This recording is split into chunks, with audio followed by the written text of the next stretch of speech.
Hola, yo soy la doctora Cruz y esta vez vamos a ver enfermedades exantemáticas en pediatría.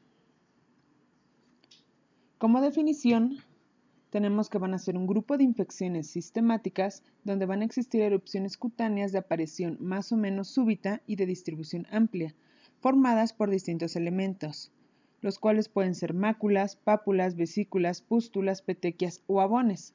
Usualmente van a ser simétricas y se van a presentar principalmente en la infancia, usualmente de origen infeccioso.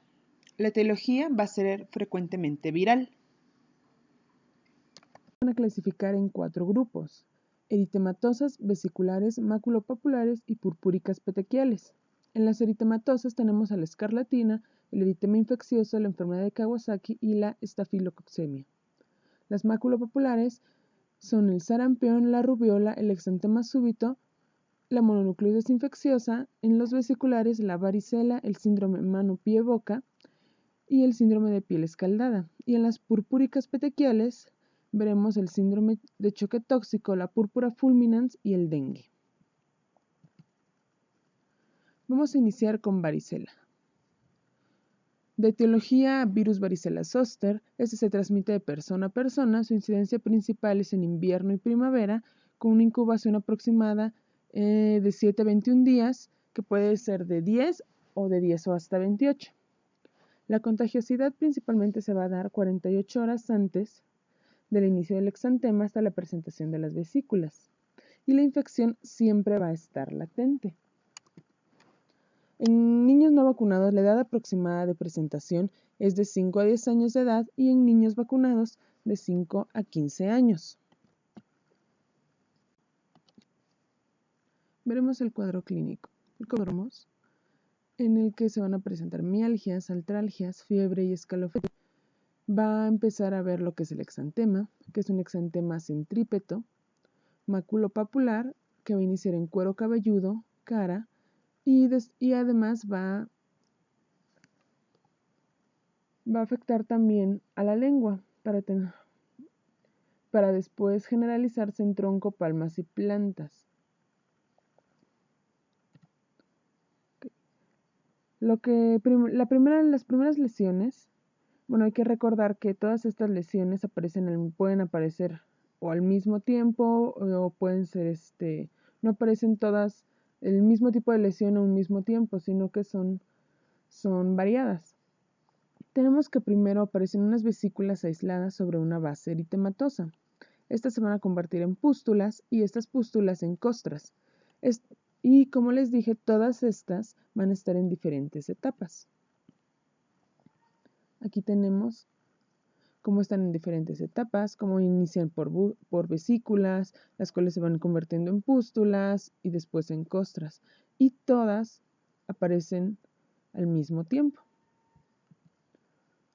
El diagnóstico principalmente es por medio de la clínica. Normalmente no necesita algún estudio diagnóstico, solamente en aquellos casos muy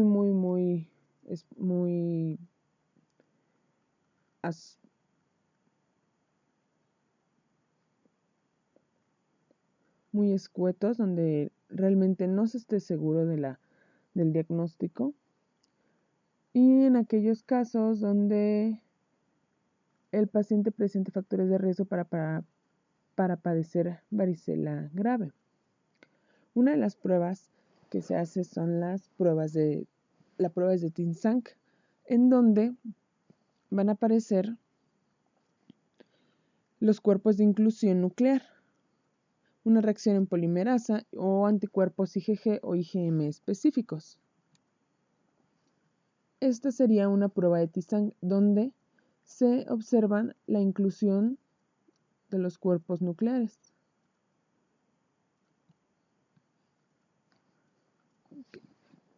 Tiene complicaciones, aunque normalmente son raras en niños sanos. Principalmente se presentan en mayores de 15 años y en menores de 1 año. Las más comunes serían las cutáneas, que serían la celulitis, abscesos, infecciones cutáneas estreptocócicas por estreptocopiógenes o estafilocócicas. por Staphylococcus aureus, fascitis, púrpura, estomatitis y lesiones hipohipercrómicas.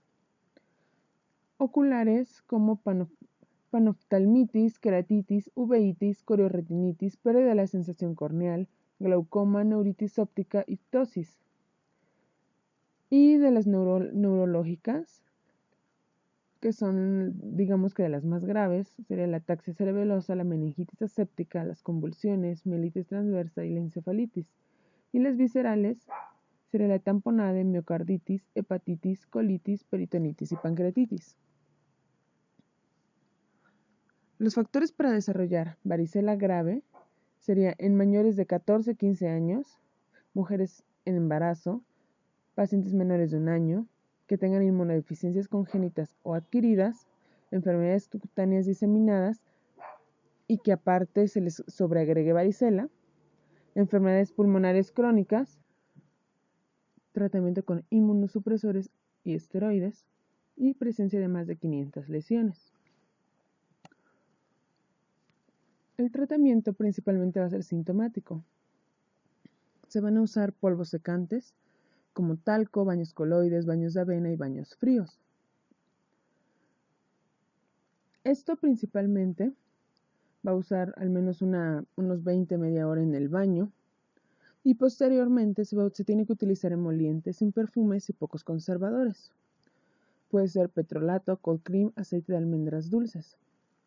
Y se tienen que evitar alimentos que contengan histamina para evitar que haya más prurito, como el huevo, condimentos, el trigo, el pescado, los mariscos, los enlatados, los cacahuates, las nueces, las almendras, los piñones, avena, chocolate, lácteos, shampoos, jabones perfumados, ropa de nylon y poliéster, detergente, suavizante y odorizante. En sí, son muchas cosas las que ocasionan histamina y son muchas cosas las que pueden ocasionar una dermatitis sobreagregada. Hablando del tratamiento farmacológico, tenemos principalmente los antipiréticos. En la guía de práctica clínica mencionan que los ideales son paracetamol y mesulida y recalcan que hay que evitar el ibuprofeno por el riesgo de sobreinfección bacteriana por estreptococo. Antihistamínicos se pueden utilizar los tipo H1 como hidroxicina, loratadina, cetiricina o desloratadina. Y antivirales solamente se usarán en casos especiales, como pacientes inmunocomprometidos o que estén tomando esteroides orales o inhalados en las últimas 2 semanas antes de la enfermedad, que tengan enfermedades cutáneas crónicas, enfermedades pulmonares crónicas o que sean mayores de 13 años. El antiviral de elección es aciclovir, se va a dar de 20 miligramos kilodosis cada 6 horas por 5 a 7 días. Y en los menores de 1 año, la vía que se utilizará será la vía intravenosa y son pacientes que se tienen que tratar intrahospitalariamente. En caso de que se complique por sobreinfección bacteriana, se puede utilizar mupirocin ungüento en caso de que no sea una complicación realmente grave. El tratamiento con inmunoglobulina se puede usar solamente en las primeras 72 horas del inicio del exantema. Si se inicia después ya no tiene ningún caso porque realmente no hará gran cosa para el paciente. Y el tratamiento con inmunoglobulina se hace en profilaxis pasiva, en pacientes inmunocomprometidos que no estén vacunados y en recién nacidos si la madre presentó exantema 6 días antes del parto o 2 días después. Bueno, vamos a hablar sobre el varicela durante el embarazo. Si se llega a presentar varicela durante el primer trimestre gestacional, cuando nazca el niño va a dar origen a un síndrome que se llama varicela congénita. En cambio, si se presenta varicela durante el segundo trimestre, no habrá embriopatía, pero el virus estará latente en el recién nacido. Y si se presenta varicela durante el tercer trimestre, va a dar lugar a algo que se llama varicela neonatal. Y esta será más grave si aparece en la madre 6 6 días antes o 2 días después del posparto. Ahí está repetido, madre, una disculpa. Esta varicela neonatal va a tener un 30% de mortalidad y se va a tratar a los recién nacidos con inmunoglobulina pasiva y aciclovir vía intravenosa. Bueno, esto es realmente todo sobre varicela. Aquí está la bibliografía. La siguiente enfermedad es rubiola. Tenemos que es de etiología de rubivirus de la familia Tobaciviridae. Se transmite de persona a persona por gotitas de flush y en orina. Su incidencia principalmente se ve en invierno y primavera. Y la edad predominante de aparición es en menores de 1 año y hasta 4 años. La incubación va a ser de 4 a 23 días aproximadamente. Y la contagiosidad va a ser de 5 a 7 días antes del inicio del exantema y 3 a 7 días posteriores. Esto quiere decir que tiene 2 periodos de contagiosidad, antes y después. Va a haber unos pódromos, que va a durar 2 a 3 días, en el que va a haber fiebre, cefalea, tos, enantema, linfadenopatía cervical y suboccipital y posauricular dolorosas al tacto. Y el tipo de inmunidad que va a ocasionar este virus va a ser inmunidad adquirida. El exantema se va a presentar en el 50% de los afectados, aunque la mayoría entre el 25 y el 50% pueden ser asintomáticos. Va a durar entre 5 a 7 días, va a ser un exantema generalizado de progresión cefalocaudal con lesiones maculopapulares eritematosas rosadas principalmente. No van a confluir, va a tener una textura tersa, no va a ser pruriginoso o puede ser un prurito muy leve pero realmente no es pruriginoso y no va a haber descamación. Simplemente se va a autolimitar de 6 a 10 días posteriores. Aquí vemos cómo es un exantema rosa, el cual no va a confluir entre ellos y no va a haber huellas de rascado, ya que principalmente no es pruriginoso. Aquí tenemos otra imagen. Aquí lo importante recordar son que al principio aparecen las linfadenopatías cervicales, suboccipitales y posauriculares dolorosas al tacto, porque es lo que normalmente nos preguntan en los casos. Algún niño que inicie con linfadenopatías cervicales, suboccipitales y posauriculares, hay que tener presente luego a rubiola.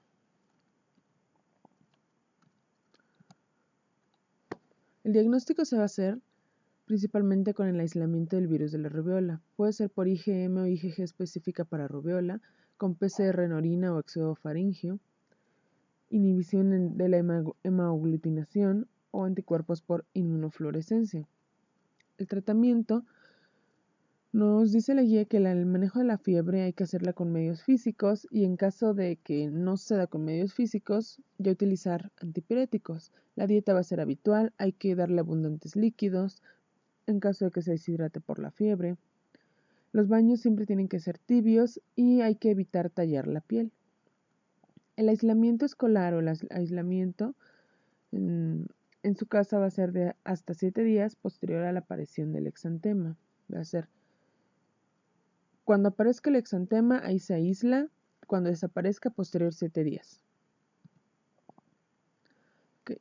Vamos a hablar del síndrome congénito de rubiola, en el que la embarazada, entre más temprano se exponga, mayor va a ser la afectación fetal. Aquí vemos que en el primer mes, si se afecta, tiene un 60% de posibilidades de que haya afectación fetal. En el segundo mes un 30%, en el tercer mes del 8 al 25% y en el cuarto mes del 3 al 10%. Las manifestaciones que se van a presentar en el síndrome de rubiola congénita van a ser transitorias y aquellas no transitorias. Entre las transitorias vamos a tener trombocitopenia, púrpura, hepatoesplenomegalia, hepatitis, meningoencefalitis, adenopatía y focos de radiotransferencia ósea. Y en las no transitorias vamos a tener que va a haber un peso bajo al nacer, menor de 2.500 gramos en un 23%, cataratas en un 25%, microcefalia en un 25%, dermatosis manchas rojo-azulados infiltradas en un 17%, esto normalmente se llama empastelillo de frambuesa, una sordera neurosensorial en el 6% y una retinopatía y microftalmia en el 5 y 25% de los casos, y una cardiopatía, la principal de ellas va a ser la persistencia del conducto arterioso en un 45%. Hay que tener presente que la neurosensorial al nacer va a ser de un 6%. Sin embargo, esta manifestación se va a elevar en el pasar de los años, ya que esta sordera va a aumentar hasta un 20-60% en la niñez. Y también va a haber unas manifestaciones que se presenten tardíamente. Lo que les decía, la sordera neurosensorial que aumenta en la niñez de un 20 a un 60%. Se puede presentar una neumonitis intersticial entre los 3 y 12 meses, una diarrea crónica, autismo, tiroiditis, encefalopatía progresiva y diabetes insulinodependiente. El manejo de estos recién nacidos con este síndrome tiene que ser interdisciplinario, es decir, que el recién nacido se va a referir al especialista para cada afección diagnosticada y a revisión para las no diagnosticadas. Los recién nacidos que presenten hepatoesplenomegalia no van a requerir intervención, ya que esta solamente se va a vigilar. La trombocitopenia no va a requerir esteroides, ya que sola se va a autolimitar. Y se tiene que realizar una prueba de audición y evaluación neurosensorial como tamizaje a todos los niños en los que su madre haya estado expuesta a la rubiola en cualquier etapa del embarazo. Y también se va a referir a terapia de rehabilitación neurolingüística y rehabilitación física. Hay que tenerlos en seguimiento, ya que la mayoría de los niños portadores dejan de serlo al primer año de vida. Hay que tener un manejo especial de secreciones para evitar el contagio, ya que estos niños van a estar excretando el virus, principalmente en orina, y los cuidadores, ya sea la mamá, los hermanos, el papá o la persona que cuida al niño, se puede contagiar con el contacto en secreciones.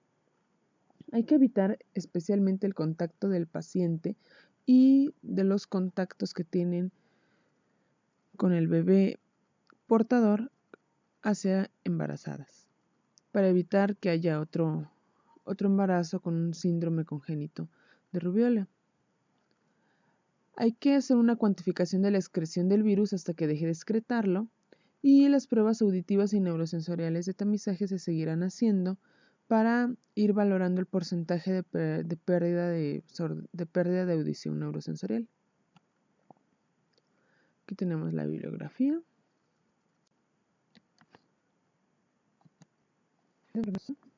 Que también es llamada exantema súbito, de etiología herpes virus tipo 6.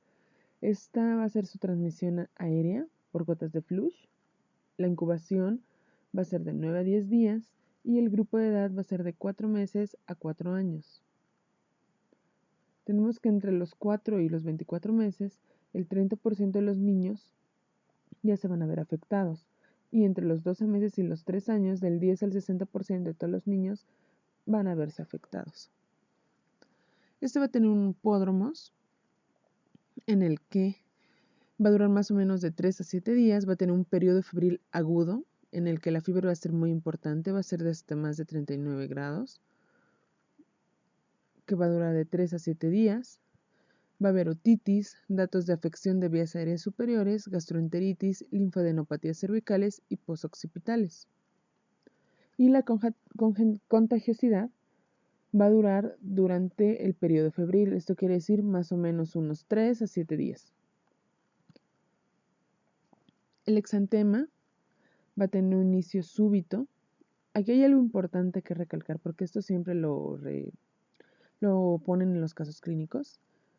Este exantema va a aparecer al desaparecer la fiebre. En el momento que desaparece la fiebre, aparece el exantema. Las lesiones van a ser rosáceas de 2 a 3 milímetros, van a ser maculoeritematosas en forma de almendra y pápulas en tronco, cara y cuello, y extremidades superiores.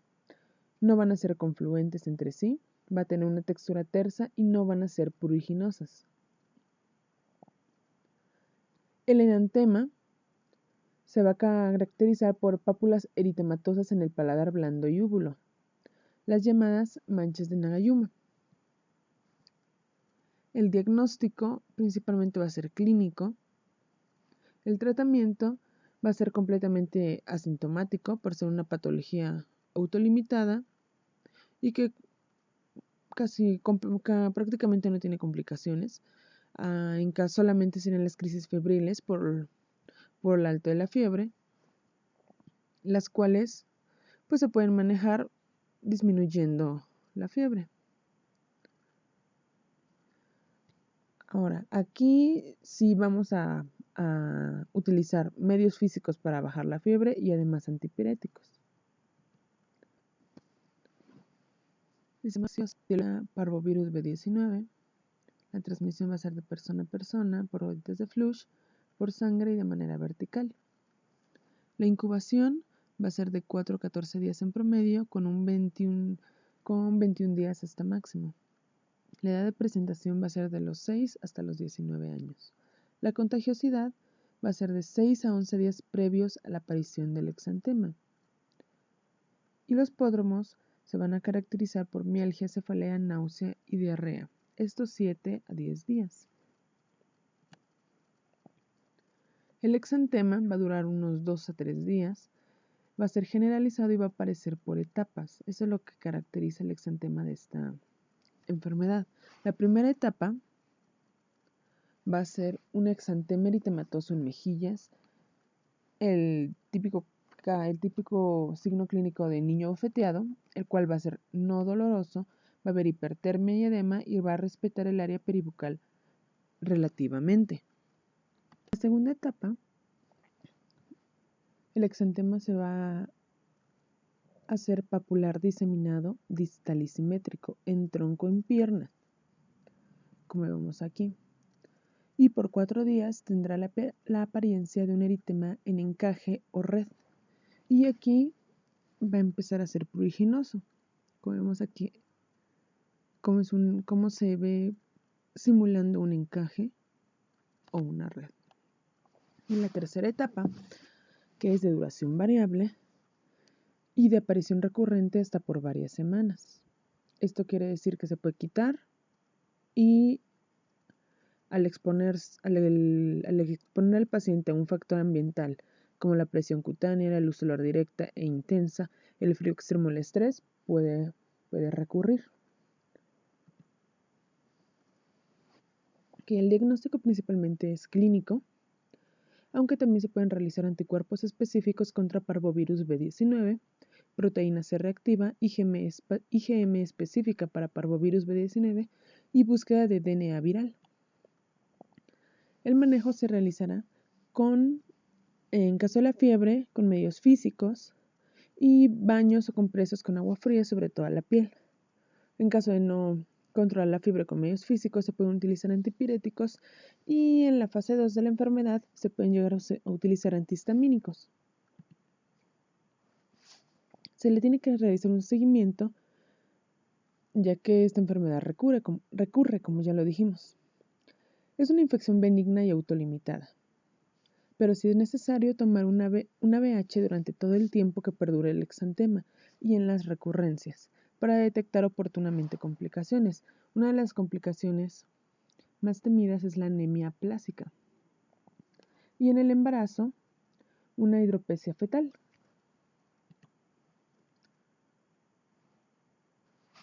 Bueno, veremos sarampión. El sarampión de etiología para mixovirus RNA es de transmisión persona a persona, La edad de presentación va a ser de 1 a 4 años, con una incidencia a fines de invierno y primavera, una incubación aproximada de 9 a 11 días y va a haber una replicación viral. Al principio, entre el primer y el tercer día, va a ocurrir la primera viremia. Esta viremia se va a llevar a cabo en la mucosa del epitelio respiratorio y en los ganglios linfáticos regionales. La segunda viremia va a ocasionar los pódromos. Y la tercera viremia va a ocasionar las manifestaciones en la piel. El pódromos va a ser aproximadamente de 3 a 4 días, que también pueden llegar a ser 7. Va a haber un ataque al estado general, va a haber anorexia, coriza, fiebre, conjuntivitis, líneas de Stimson y tos. Esta tos va a durar de 1 a 2 semanas. Estas líneas de Stimson son las hemorrágicas en el párpado inferior, que van a desaparecer 1 o 2 días de que ha cedido la fiebre y la tos. Algo importante es que la fiebre va a ser más o menos de 39 grados y va a durar aproximadamente 3 días. El exantema se va a acompañar al mismo tiempo de la fiebre, más o menos de 39.5 grados, por 3 días, como ya se había dicho al inicio del exantema. Van a aparecer las llamadas manchas de Koplik y el exantema va a ser generalizado, cefalocaudal, maculopapular, no confluente, terso, que va a desaparecer a la digitopresión y no va a ser pruriginoso. El primer día va a aparecer, el exantema va a iniciar retroauricular, en la línea media del cabello, frente y cuello. Para el segundo día va a aparecer en tórax y para el tercer día va a aparecer en extremidades inferiores. Aquí vemos las manchas de Koplik.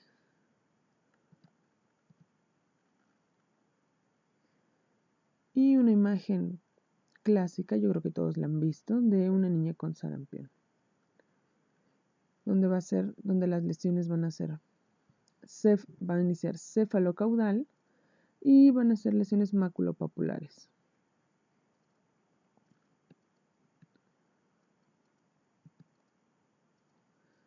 De igual forma que empezó, va a desaparecer cefalocaudalmente. Cuando vaya desapareciendo, va a ir dejando un aspecto pardo violáceo, que no desaparece la digitopresión. Y va a irse descamando. Aquí es donde se puede hacer el diagnóstico definitivo clínicamente. Si al principio no se sabía bien realmente si era sarampión o no, al momento de desaparecer va a dejar este aspecto. Ahí es donde se puede hacer el diagnóstico clínico más preciso.